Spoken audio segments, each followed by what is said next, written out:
kulanti wacan oo wanaagsan daawadayaal meel kasta naga daawanaysaan ku soo dhawaada warbixin kooban oo la xiriirta biidaamin maanta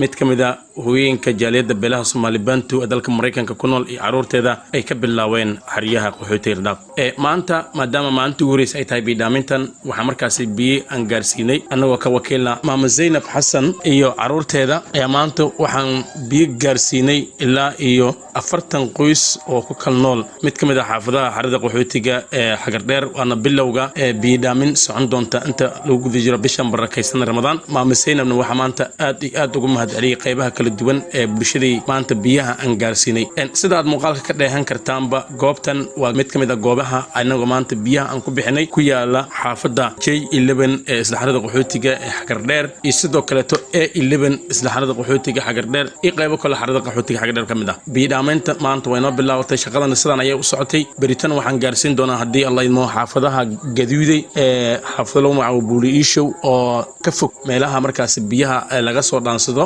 Maama Zainab Xasan ee caruurteedana